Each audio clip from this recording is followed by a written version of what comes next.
Hello friends, आज हम लोग पढ़ने वाले हैं ह्यूमन ऑर्गन डिजीज का एक बहुत ही प्यारा सा टॉपिक जिसका नाम है ऑटो इम्यून डिसऑर्डर। ओके, ये बहुत ही इंपॉर्टेंट टॉपिक है, बहुत ही इंटरेस्टिंग भी है, मजा आएगा आपको यहाँ पे। ओके, तो लेक्चर को शुरू करते हैं बिना टाइम गवाए। तो जल्दी से कॉपी में आप हेडिंग डाल लीजिएगा, auto immune disorder. Auto immune disorder. Okay, auto immune disorder, ये बहुत ही खतरनाक चीज है ऑटो इम्यून डिसऑर्डर। अब इसमें होता क्या है वो सबसे पहले समझो कि ऑटो इम्यून डिसऑर्डर क्या होता है। यहां पे समझना, दो टर्म है, पहला है ऑटो और पहला है इम्यून। ओके, ऑटो का मतलब क्या होता है, खुद, स्वयं, सेल्फ, और इम्यून का मतलब होता है हमारा इम्यून सिस्टम, और डिसऑर्डर का मतलब होता है बीमारी। मतलब हमारे खुद के इम्यून सिस्टम खुद के बॉडी को डैमेज करना शुरू कर देगा। खुद का इम्यून सिस्टम, हमारे बॉडी का ही इम्यून सिस्टम जो है वो क्या, हमारा इम्यून सिस्टम का काम क्या था ये बताओ। ये जो हमारा इम्यून सिस्टम है उसका काम क्या है, पैथोजन को किल करना, किल द पैथोजन, यही काम था ना। पैथोजन किसको कहते हैं, जो फॉरेन पार्टिकल होता है, जो हमारे बॉडी के बाहर से बॉडी के अंदर जो है वो इंटर करता है, उसको हमारा इम्यून सिस्टम क्या कर देगा, मार देगा। ओके, लेकिन कभी कभी हमारा इम्यून सिस्टम करप्ट हो जाता है। करप्ट बोले तो हैंग करने लगता है। ओके, जैसे आपका फोन कभी कभी हैंग करता होगा, वैसे ही हमारा इम्यून सिस्टम भी कभी कभी क्या कर जाता है, हैंग कर जाता है। और हैंग करने के बाद जो है ये खुद और पराया, अपना और पराया में पहचान नहीं कर पाता है, सेल्फ और नॉन सेल्फ में डिस्क्रिमिनेट नहीं कर पाता है। इसीलिए ये जो हमारा इम्यून सिस्टम है हमारे खुद के ऑर्गन्स को किल करना शुरू कर देता है। मैंने आपको एक लेक्चर पढ़ाया हुआ एक्वायर्ड इम्यूनिटी का, तो मैंने बताया होगा एक्वायर्ड इम्यूनिटी का एक गुण, कि एक्वायर्ड इम्यूनिटी के पास एक गुण होता है अपना और पराया को पहचानने का, सेल्फ और नॉन सेल्फ को डिस्क्रिमिनेट करने का एक गुण होता है, प्रॉपर्टी होता है एक्वायर्ड इम्यूनिटी का। ओके, लेकिन अगर आपको ऑटो इम्यून डिसऑर्डर हो गया है तो ये जो प्रॉपर्टी है वो फेल कर जाता है, ये प्रॉपर्टी अच्छा से काम नहीं करता है। ओके, मतलब एक चीज और समझ में आया कि ऑटो इम्यून डिजीज कंप्लीटली किस पे डिपेंड है, एक्वायर्ड इम्यूनिटी पर। ओके, आपको याद रखना है कि ऑटो इम्यून डिजीज जो है वो किस पर आधारित होता है, एक्वायर्ड इम्यूनिटी पर आधारित होता है। ओके, दो तरह का हमारे बॉडी में इम्यूनिटी था, पहला था इननेट इम्यूनिटी और दूसरा है एक्वायर्ड इम्यूनिटी। ओके, जो जन्म के बाद विभिन्न प्रकार के एक्सपीरियंस, अनुभव से उत्पन्न होता है उसे वो क्या कहते हैं, एक्वायर्ड इम्यूनिटी। ओके, तो ऑटो इम्यून डिसऑर्डर किस पे आधारित है, एक्वायर्ड इम्यूनिटी पे, ये आपको याद रखना होगा। अब सवाल है कि ऑटो इम्यून डिसऑर्डर में होता क्या है, थोड़ा समझिएगा, ध्यान से समझिएगा। मान लो कि हमारे बॉडी में, ये हमारा बॉडी है, ओके, और बाहर से कोई भी पैथोजन जो है वो प्रवेश कर गया हमारे बॉडी में। ओके, हमारे बॉडी में जो पैथोजन है वो आ गया, तो हमारा बॉडी क्या करेगा, हमारे बॉडी का जो इम्यून सिस्टम है वो क्या करेगा, एंटीबॉडी का फॉर्मेशन करेगा, एंटीबॉडी का फॉर्मेशन करेगा, और इसको क्या कर देगा, किल कर देगा, मार देगा इसको। जो पैथोजन हमारे बॉडी के अंदर आ रहा है बाहर से, उसको मारने वाला कौन है, हमारा एंटीबॉडी।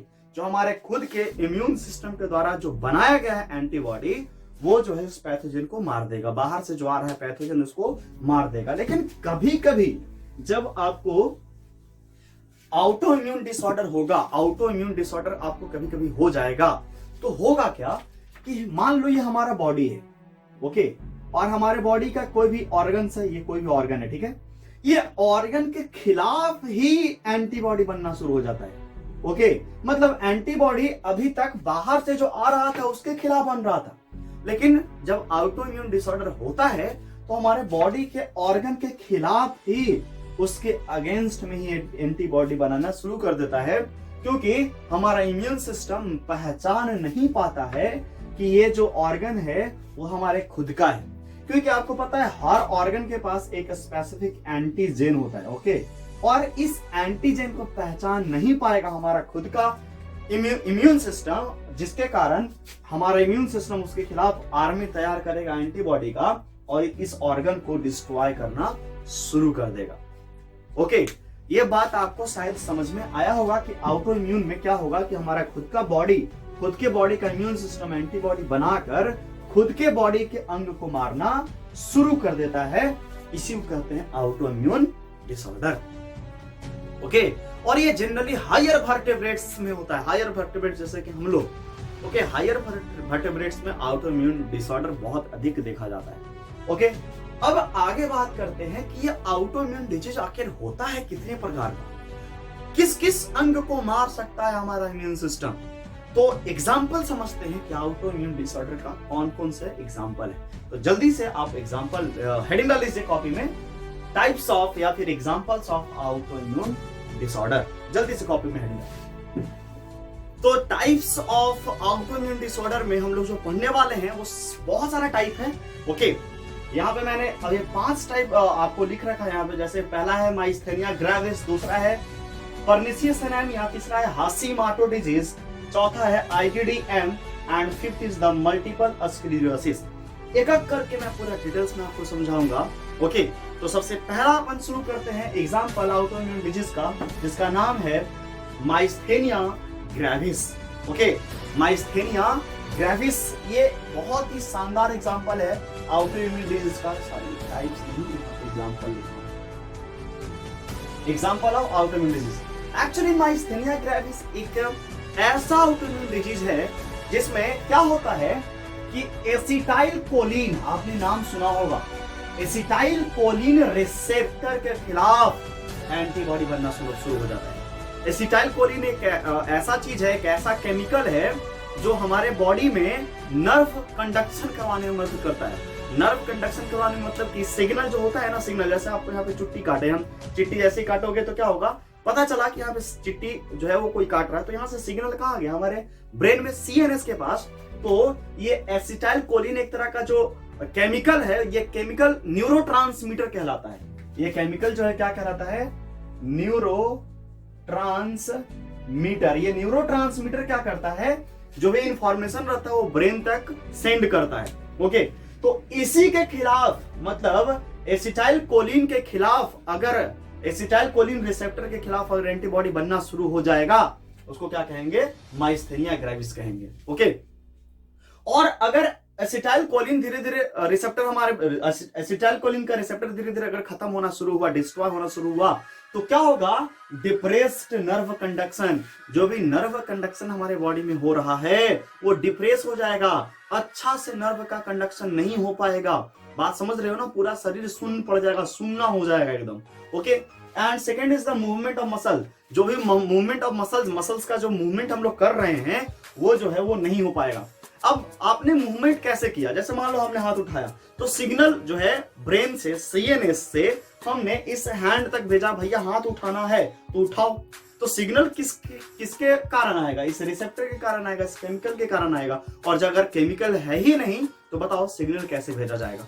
तो मसल्स का मूवमेंट जो है वो भी क्या हो जाएगा, डिक्रीज हो जाएगा। ओके, क्यों, कब, जब एसिटाइल कोलिन रिसेप्टर के खिलाफ जब एंटीबॉडी बनना शुरू होगा। तो जब भी एसिटाइल कोलिन रिसेप्टर के खिलाफ जब एंटीबॉडी बनता है उसको क्या कहते हैं, माइस्थेनिया ग्रेविस कहते हैं। पहला नंबर का एग्जांपल ऑटो इम्यून डिसऑर्डर का। दूसरा है परनीसियस एनीमिया, बहुत इंपॉर्टेंट। देखो, आपने पढ़ा होगा डाइजेस्टिव सिस्टम या फिर डाइजेशन एंड एब्जॉर्प्शन, वहां पे आपको स्टोमक पढ़ाया गया होगा। ओके, स्टोमक में आपको गैस्ट्रिक जूस के बारे में या गैस्ट्रिक ग्लैंड के बारे में पढ़ाया गया होगा। वहां पे oxyntic cell, zymogen cell, chief cell के बारे में आपको बताया गया होगा।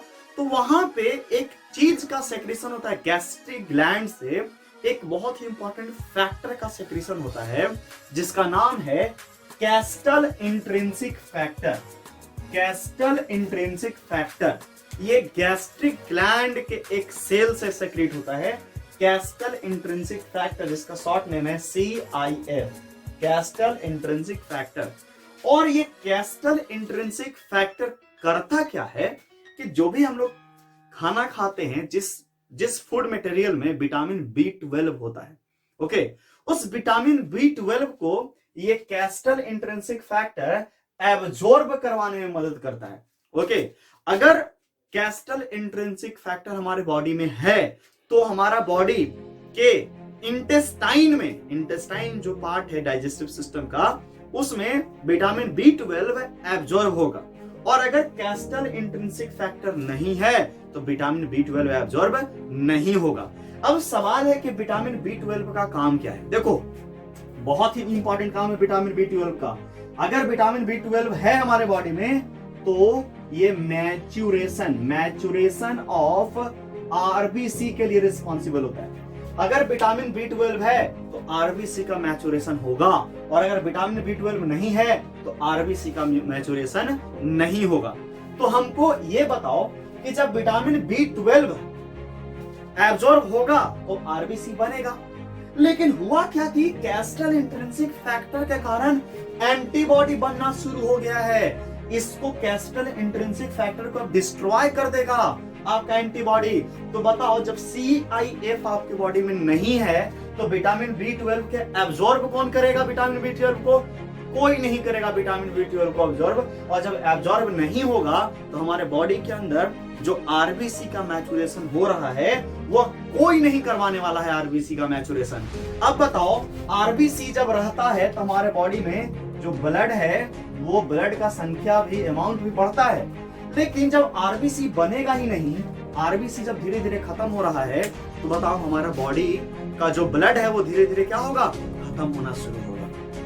ओके, आरबीसी काउंट क्या होगा? धीरे धीरे कमना शुरू हो जाएगा। और हमारे बॉडी में आरबीसी का, डायरेक्टली आरबीसी का और इनडायरेक्टली ब्लड का कम होना क्या कहलाता है? पर्निशियस एनीमिया कहलाता है। पर्निशियस एनीमिया कहलाता है। ओके, अब देखिए ध्यान से, एक सिंगल वर्ड है एनीमिया। एनीमिया, सिंपल सा anaemia, not pernicious anaemia. Simple से एनीमिया का मतलब होता है ब्लड की कमी। ब्लड की कमी मतलब डिफिशियंसी ऑफ ब्लड। लेकिन पर्निशियस एनीमिया मतलब विटामिन B12 नहीं एब्जॉर्ब होगा और आरबीसी का कमी हो जाएगा तो क्या कहलाएगा? पर्निशियस एनीमिया कहलाएगा। पर्निशियस एनीमिया मतलब आरबीसी की कमी, और आपको पता है जब आरबीसी कम होगा तो ब्लड ऑब्वियस ही बात है कमी होगा। तो एनीमिया मतलब क्या होता है? ब्लड की कमी, और पर्निशियस एनीमिया मतलब क्या होता है? आरबीसी की कमी। ओके, तो एक और ऐसे टर्म आता है इनसोमिया। इनसोमिया मतलब होता है नींद की कमी, नींद नहीं आना। ओके, तो ये सब अलग अलग टर्म है, बायोलॉजिकल टर्म है। तो आपको दो चीज समझ में आया कि अगर माइस्थेनिया ग्रेविस होगा तो एसिटाइलकोलिन रिसेप्टर के खिलाफ एंटीबॉडी बनना शुरू होगा, और अगर पर्निशियस एनीमिया होगा तो कैस्टल इंट्रिंसिक फैक्टर के कारण एंटीबॉडी बनना शुरू होगा।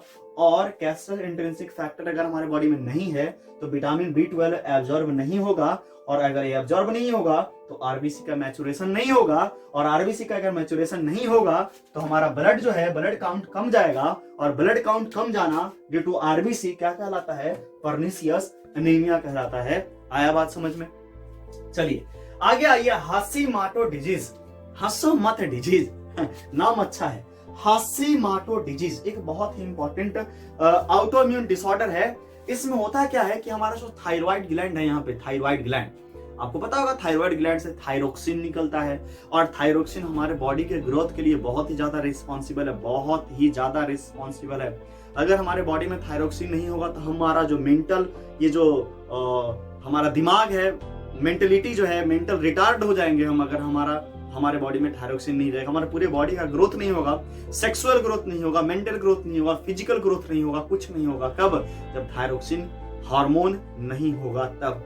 तो हाशीमाटो डिजीज में होता क्या है कि एंटीबॉडी जो है वो थायराइड ग्लैंड के खिलाफ बनना शुरू हो जाता है, और जैसे ही थायराइड ग्लैंड के खिलाफ बनना जब शुरू होगा तो बताओ थायरोक्सिन भी धीरे धीरे बनना कम हो जाएगा। और अगर थायरोक्सिन हमारे बॉडी में कम जाता है तो डिफिशियंसी ऑफ थायरोक्सिन को क्या कहते हैं? हाइपोथायरोडिज्म। हाइपोथायरोडिज्म। और थायरोक्सिन की कमी से बहुत सारा चीज हो जाता है ना? बहुत सारा रोग सुने होंगे, जाइजेंटिज्म, ड्वार्फिज्म। तो थायरोक्सिन बढ़ जाता है तो जाइजेंटिज्म हो जाता है, घट जाता है तो ड्वार्फिज्म हो जाता है। ओके, तो थायरोक्सिन की कमी से क्या होता है? आपका बॉडी ग्रोथ नहीं कर पाएगा, फिजिकल ग्रोथ नहीं होगा, मेंटल ग्रोथ नहीं होगा, सेक्सुअल ग्रोथ नहीं होगा, है ना? That is the hypothyroidism. तो हाशिमोटो डिजीज में एंटीबॉडी थायराइड ग्लैंड के खिलाफ बनता है, आपको ये बात याद रखना होगा। And last is next is the IDDM। इसका फुल फॉर्म मैं आपको बता देता हूँ, आप लिख लेना। Insulin dependent diabetes mellitus. Insulin dependent diabetes mellitus, फिर से सुनो, इंसुलिन डिपेंडेंट डायबिटीज मेलाइटस, इसे टाइप 1 डायबिटीज भी कहते हैं। इंसुलिन डिपेंडेंट डायबिटीज मेलाइटस को टाइप 1 डायबिटीज भी कहते हैं। अब ये होता क्या है IDDM? देखो, मैं इसको समझाने के लिए ऊपर वाला ये चीज को मिटा दूंगा। अगर आपको लिखना हो तो लिख लेना, नहीं तो मैं मिटाता हूं, ओके। और उसके बाद मैं आपको समझाता हूं। देखो, हमारे बॉडी में एक बहुत ही इंपॉर्टेंट ऑर्गन है जिसका नाम है पेनक्रियाज, जो लीफ लाइक स्ट्रक्चर होता है, लीफ पत्ते के जैसा होता है, ओके। और यहाँ पे बहुत सारा सेल पाया जाता है, जैसे कि alpha cell, okay, beta cell, delta cell, okay, PP cell, बहुत सारा अलग अलग सेल पाया जाता है। तो पेनक्रियाज में एक बहुत ही इंपॉर्टेंट सेल है जिसका नाम है बीटा सेल। और ये पेनक्रियाज का बीटा सेल जो है वो एक हार्मोन का सेक्रेशन करता है जिसका नाम है इंसुलिन। Insulin, okay. अब आपको पता है कि इंसुलिन जो है हमारे बॉडी के अंदर ग्लूकोज के कंसंट्रेशन को कंट्रोल करता है। अगर हमारे बॉडी के ब्लड में ग्लूकोज जाता है तो सेल को दे देगा, ओके। मतलब सिंपल सी बात है, इंसुलिन का काम है ग्लूकोज को कंट्रोल करना हमारे बॉडी के अंदर, ओके। तो IDDM में होता क्या है कि एंटीबॉडी जो है, एंटीबॉडी वो बीटा सेल के अगेंस्ट बनना शुरू हो जाता है। पेनक्रियाज के बीटा सेल के अगेंस्ट बनना शुरू हो जाता है, मतलब कि बीटा सेल डिस्ट्रॉय होना शुरू हो जाता है IDDM में, ओके। और अगर ऐसा होगा तो इंसुलिन भी नहीं बनेगा। और आपको पता है इंसुलिन की कमी से डायबिटीज होता है, ओके। डायबिटीज किसके कारण होता है? इंसुलिन की कमी से होता है। अब ध्यान से समझो, अगर आपके बॉडी में इंसुलिन नहीं है तो डायबिटीज क्यों होगा? क्योंकि आपके बॉडी में ग्लूकोज का कंसंट्रेशन बढ़ जाएगा, ओके। इंसुलिन का काम क्या होता था? ग्लूकोज के कंसंट्रेशन को घटाना, ओके। अब ग्लूकोज, इंसुलिन है नहीं तो ग्लूकोज क्या होगा? धीरे धीरे बढ़ेगा। फिर से सुन लो, इंसुलिन का काम है हमारे बॉडी में ग्लूकोज के कंसंट्रेशन को घटाना, लेकिन अभी इंसुलिन खत्म हो गया क्योंकि ऑटो इम्यून डिसऑर्डर के कारण बीटा सेल को डिस्ट्रॉय कर दिया गया है एंटीबॉडी के द्वारा।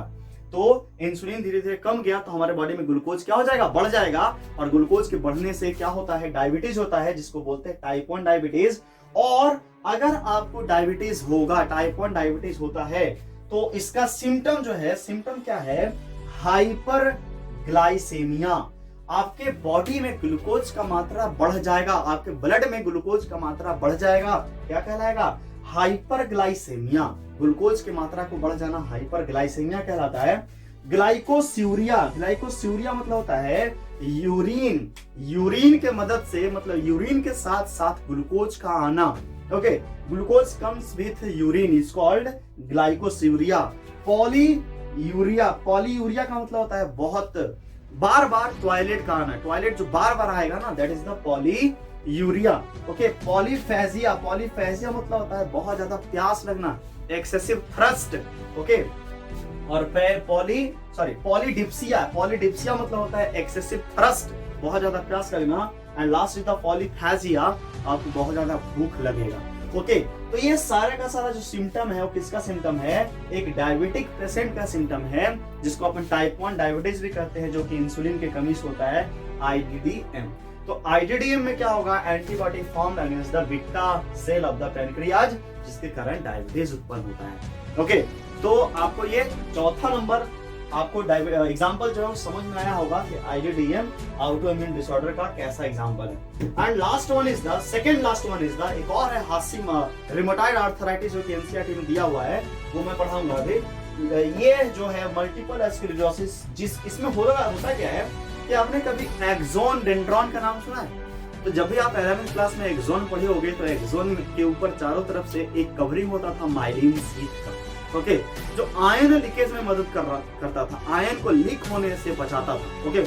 तो यहाँ पे मल्टीपल स्क्लेरोसिस में क्या होता है कि जो माइलिन शीट होता है ना एक्सोन के चारों ओर, उस माइलिन शीट के खिलाफ ही एंटीबॉडी बनना शुरू हो जाता है और अल्टीमेटली माइलिन शीट को डिस्ट्रॉय कर देता है, खत्म कर देता है। और अब हमें बताओ कि जब एक्सोन के अंदर आयंस का अच्छा से आदान प्रदान नहीं होगा तो नर्व का कंडक्शन नहीं होगा, है ना, डैमेज हो जाएगा, सारा का सारा चीज डैमेज हो जाएगा। ओके, तो माइलिन शीट के खिलाफ एंटीबॉडी बनना शुरू हो जाता है, नर्व सेल के माइलिन शीट के खिलाफ एंटीबॉडी बनना शुरू हो जाता है, उसको क्या कहते हैं, मल्टीपल एस्क्लेरोसिस। और इसमें क्या होगा, जो भी हमारी बॉडी के अंदर न्यूरोलॉजिकल फंक्शन है वो डिस्ट्रक्टेड हो जाएंगे। न्यूरोलॉजिकल मतलब नर्वस सिस्टम से रिलेटेड जितने भी फंक्शन है हमारे बॉडी का, वो सारा का सारा डिस्ट्रॉय हो जाएगा, धीरे धीरे खत्म हो जाएगा धीरे धीरे। ओके, तो ये पांचों एग्जांपल मेरे ख्याल से आपको बेहतरीन तरीका से समझ में आया होगा। ओके, अगर आप नहीं लिखे हैं तो शुरू में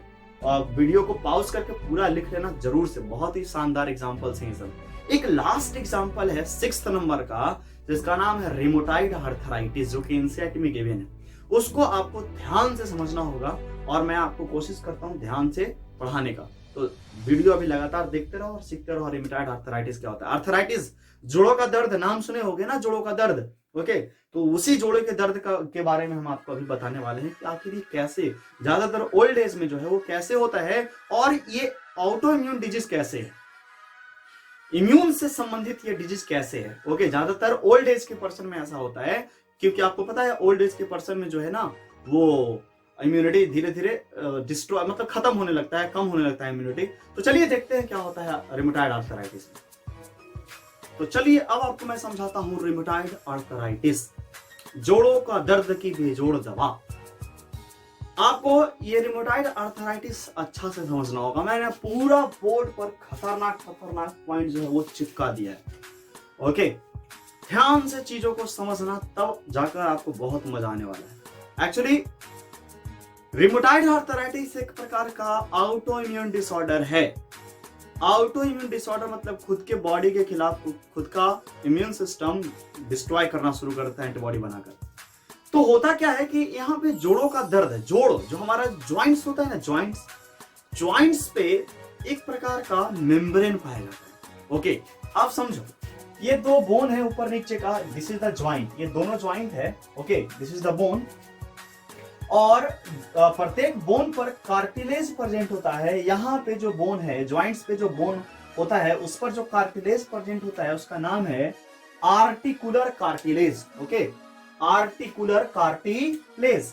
और ये जो पूरा का पूरा जो बोन है दोनों तरफ से, इसको एक मेम्ब्रेन द्वारा कवर किया जाता है जिसका नाम है synovial membrane. Okay, synovial membrane. तो ध्यान से देखिएगा, ये जो साइनोवियल मेम्ब्रेन है, साइनोवियल मेम्ब्रेन क्या करता है कि एक फ्लूइड का सेक्रेशन करता है। ज्वाइंट्स के अंदर, ज्वाइंट्स के जो बीच में जो फ्लूइड होता है वो साइनोवियल मेम्ब्रेन के द्वारा ही सेक्रेट होता है, जिस फ्लूइड का नाम है साइनोवियल फ्लूइड। ओके, तो ये साइनोवियल फ्लूइड और साइनोवियल मेम्ब्रेन जो है वो क्या है, ये ज्वाइंट्स के पास पाया जाने वाला फ्लूइड है और ज्वाइंट्स के पास पाया जाने वाला मेम्ब्रेन है। ओके, अगर ये फ्लूइड, साइनोवियल फ्लूइड लगातार हमारे ज्वाइंट्स के पास रहता है, कोई दिक्कत नहीं होता मूवमेंट में। जैसे कोई व्यक्ति चलता है, घूरता है, फिरता है, तो कोई भी परेशानी होने वाली नहीं है नॉर्मल कंडीशन में। लेकिन जब हमारा इम्यून सिस्टम इस साइनोवियल मेम्ब्रेन के खिलाफ एंटीबॉडी बनाना शुरू करेगा, तब हो जाता है गड़बड़। ओके, तो रिमोटाइड आर्थराइटिस में जिसके खिलाफ बनता है एंटीबॉडी वो है आपका साइनोवियल मेम्ब्रेन। रिमोटाइड आर्थराइटिस में antibody formed against synovial membrane, याद रखिएगा। और साइनोवियल मेम्ब्रेन के खिलाफ जब एंटीबॉडी बनता है तो बहुत ही खतरनाक चीज उत्पन्न होता है। जैसे ही साइनोवियल मेम्ब्रेन के खिलाफ एंटीबॉडी बनना शुरू हुआ तो ये साइनोवियल मेम्ब्रेन जो है एबनॉर्मल चीजों का निर्माण करना शुरू कर देता है। ओके, एबनॉर्मल चीज, जब नॉर्मल था तब तो साइनोवियल फ्लूइड का सेक्रेशन हो रहा था, नो डाउट। लेकिन जैसे ही साइनोवियल मेम्ब्रेन जो है उसके खिलाफ एंटीबॉडी बना तो ये साइनोवियल मेम्ब्रेन एबनॉर्मल चीजों का सेक्रेशन करना शुरू कर देता है, जिसका नाम हम लोग देते हैं पैनस। पैनस, पैनस, PANN US पैनस। ओके, यहाँ लिख रखा है सेक्रेट फ्रॉम साइनोवियल मेम्ब्रेन।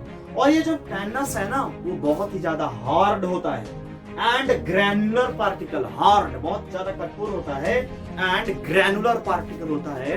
कौन? ये pannus which secrete from the synovial membrane during the autoimmune disorder. जब ऑटोइम्यून डिसऑर्डर होगा तो साइनोवियल फ्लूइड मेम्ब्रेन के खिलाफ एंटीबॉडी बनेगा और यहाँ से एबनॉर्मल हार्ड पार्टिकल का सेक्रेशन होता है जिसका नाम दिया गया है पैनस। अब थोड़ा ध्यान से समझो क्या होता है इस कंडीशन में rheumatoid arthritis. Actually rheumatoid arthritis में एक प्रकार का रेमेटॉइड फैक्टर का निर्माण होना शुरू होता है। जब एंटीबॉडी बनना शुरू होगा तो क्या होता है, एक रेमेटॉइड फैक्टर का निर्माण होना शुरू होता है जो कि एक प्रकार का इम्यूनोग्लोबुलिन है। रेमेटॉइड फैक्टर एक प्रकार का इम्यूनोग्लोबुलिन है, मतलब एंटीबॉडी है, और वो एंटीबॉडी है IgM। ये बात आपको याद रखना होगा कि रेमेटॉइड आर्थराइटिस में जो एंटीबॉडी बनता है उसका नाम है IgM and this is the rheumatoid factor. ये क्या करेगा IgM जैसे ही जाएगा साइनोवियल मेम्ब्रेन के पास तो साइनोवियल मेम्ब्रेन को इन्फ्लेम करेगा, इन्फ्लामेशन करेगा वहां पे, और इन्फ्लामेशन करेगा किसमें? साइनोवियल मेम्ब्रेन में। कौन? रेमेटॉइड फैक्टर या फिर IgM एंटीबॉडी क्या करेगा? Inflammation of the synovial membrane. अब ये जैसे ही साइनोवियल मेम्ब्रेन में इन्फ्लामेशन काउज करेगा रेमेटॉइड फैक्टर, तो यहाँ पर साइनोवियल फ्लूइड का जो अमाउंट है वो बढ़ना शुरू होगा। ओके, साइनोवियल फ्लूइड का अमाउंट जो है वो बढ़ना शुरू होगा क्योंकि इन्फ्लामेशन के बाद फ्लूइड का सेक्रेशन बहुत ज्यादा बढ़ जाएगा। और जैसे जैसे यहाँ पे फ्लूइड बढ़ेगा तो बताओ जो भी अंदर फ्लूइड है, जगह तो उतना ही है लेकिन बहुत ज्यादा फ्लूइड होने के कारण ये प्रेशर एक्सर्ट करना शुरू होगा, अंदर से दाब बढ़ना शुरू हो जाएगा। और जैसे जैसे दाब बढ़ेगा, प्रेशर बढ़ेगा साइनोवियल फ्लूइड के बढ़ने के कारण, यहाँ पर पेन भी बढ़ना शुरू होगा, दर्द होना शुरू होगा, पेन होना शुरू हो जाएगा। कब? जब साइनोवियल फ्लूइड जो है वो इंक्रीज होता है जिसके कारण प्रेशर एक्सर्ट होता है, तब पेन होना भी शुरू हो जाएगा। ओके, और जैसे जैसे एंटीबॉडी बनना शुरू होगा साइनोवियल मेम्ब्रेन के खिलाफ तो वो एक प्रकार का हार्ड ग्रैनुलर सब्सटेंस का निर्माण करना शुरू कर देगा जिसका नाम है पैनस। अब ये क्या होगा, पैनस क्या करेगा कि जैसे ही कोई व्यक्ति चलेगा तो ये हार्ड पार्टिकल जो है ये जो आपका आर्टिकुलर कार्टिलेज है, हड्डी के बाहर जो कार्टिलेज है, इस कार्टिलेज को हटाना शुरू कर देगा ये पैनस। ओके, ये पैनस कार्टिलेज को हटाना जो है वो शुरू कर देगा और अल्टीमेटली दोनों बोन आपस में मिल जाएंगे। अब कार्टिलेज नहीं है बीच में। ओके, ये दोनों बोन आपस में क्या हो जाएंगे, डायरेक्टली कांटेक्ट में आ जाएंगे जिसके कारण और ज्यादा पेन होता है, और ज्यादा दर्द होता है। ओके, अल्टीमेटली होता क्या है, थोड़ा ध्यान से समझना है। यहाँ पे दोनों ज्वाइंट धीरे धीरे हार मतलब कि इमूवेबल होता जाएगा धीरे धीरे। मतलब जैसे जैसे कार्टिलेज हटेगा वैसे वैसे बोन जो है इमूवेबल होगा। एक्चुअली अगर बात करते हैं रेमेटॉइड आर्थराइटिस का, तो रेमेटॉइड आर्थराइटिस खासकर फीमेल में होता है, महिलाओं में ज्यादातर होता है, ओल्ड एज के महिलाओं में भी हो सकता है और होता भी है। जैसे मान लो किसी महिला को, किसी फीमेल को जो है, सुंदर कन्याओं को जो है वो हो रहा है, मान लो आर्थराइटिस शुरू हो रहा है, ठीक है। तो सुबह अगर उठती है, रात को सोकर जब सुबह उठती है तो उसका हाथ में ना बहुत ज्यादा थोड़ा सा पेन होगा और ये थोड़ा सा मूवमेंट में थोड़ा सा कठोर लगेगा। ओके, लेकिन जैसे जैसे वो दिन भर का काम करेंगे, 1-2 घंटा काम करेंगे, अपना हाउस वाइफ जो काम करते हैं, उसके बाद धीरे धीरे ये नॉर्मल हो जाएगा। ओके, अगला दिन फिर से ऐसे ही महसूस होगा, धीरे धीरे ये चीज बढ़ते जाएगा और अगर ठीक नहीं किया गया तो अल्टीमेटली ये जो है वो फिक्स हो जाएगा, उंगली ऐसा कैसा ही रहेगा, है गोलमाल 3 हो जाएगा। फिर बात समझ में आया? फिर ये ना मुड़ेगा ना कुछ होगा क्योंकि यहाँ पे ज्वाइंट जो है वो इमूवेबल हो जाएगा, फिक्स हो जाएगा हमेशा के लिए। उसके बाद आपको ऑपरेशन करवाना पड़ेगा, ज्वाइंट रिप्लेसमेंट थेरेपी जिसको बोलते हैं। ओके, तब जाकर जो है ठीक होता है रेमेटॉइड आर्थराइटिस। तो रेमेटॉइड आर्थराइटिस खास करके महिलाओं को होता है, ये बात आपको याद रखना है। ओके, इसमें होता क्या है, साइनोवियल मेम्ब्रेन के खिलाफ एंटीबॉडी बनता है जिसके कारण साइनोवियल मेम्ब्रेन एबनॉर्मल चीजों का सेक्रेशन करना शुरू कर देता है जो कि पैनस कहलाता है। और ये पैनस जो है वो हार्ड होता है।